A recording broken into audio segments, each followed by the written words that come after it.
Welcome to Poland Daily History with me, Nicholas Richardson.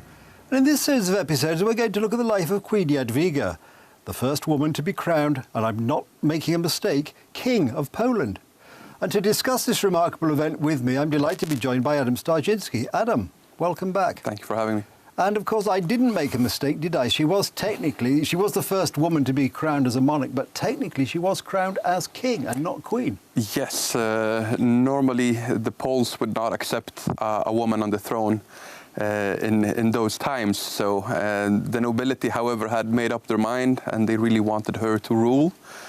So we must remember that back in medieval times, most power elites were more practical and there was more flexibility, so to say, when it came to coming up with good political solutions. So the fact that a woman technically couldn't rule was not an obstacle if she was crowned as king. So this is the choice that the Polish nobility made. And she became the first, naturally, queen regent, or king technically, but the first woman to rule on the Polish throne. But if we go back a little bit earlier to her younger days and to the history of her family, it's worth remembering that Poland entered the community of European states, as many other countries in Europe, around the turn of the millennium.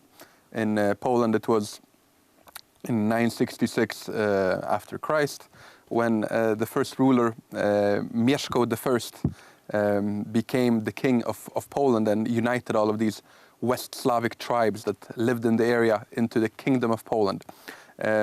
He came from the Piast dynasty. They would go on to rule from that moment up to 1370, so a little bit more than 400 years. However, he was not the first of his dynasty, even though he was the first to rule as king of Poland.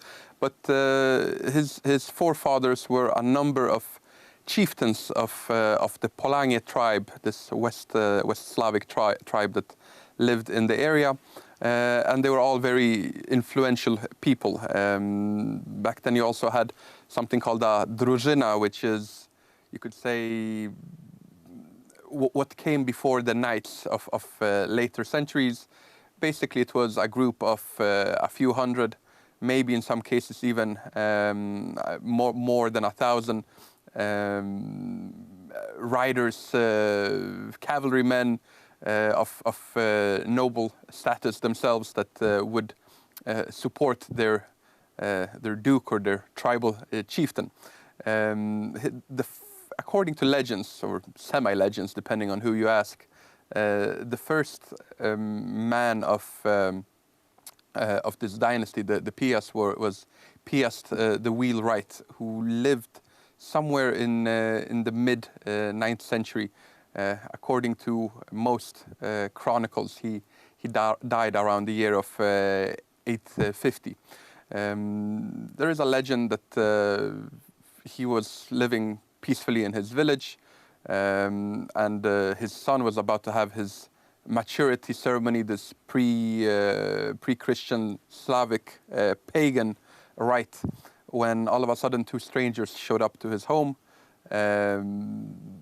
never really told him who they were, but gifted him with many things, and also came up with a prophecy that as long as his family rules in Poland, there will be plenty to eat and good times in general. So you could say that was, according to legends, the start of the Piast. Queen Jadwiga herself, she had Piast blood, but she was not directly a Piast. She belonged to the house of the Capetian house of Anjou, which was a very old and noble, initially French noble family, but with time they started spreading out to other parts of Europe.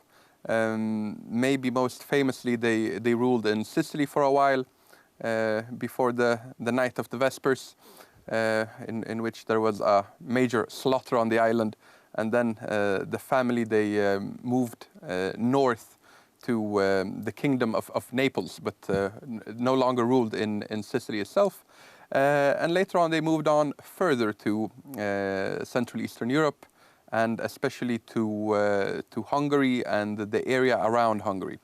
If we look at, in general, the Casimir the Great, one of the truly great Piast kings, had passed away.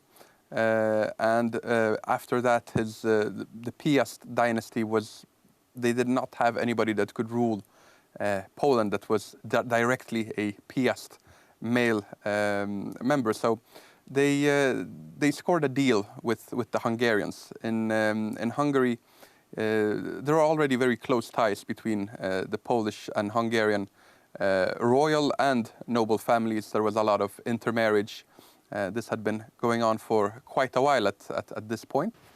Adam, I'm sorry, the clock in the corner of the studio is winking at me, so we're going to have to pause there, but we will pick it up next time. There we are. I've interrupted Adam almost in mid-sentence, but fear not, if you join us next time, as we hope you will, we'll continue the story of Jadwiga, the first female monarch of Poland. In the meantime, thank you for watching.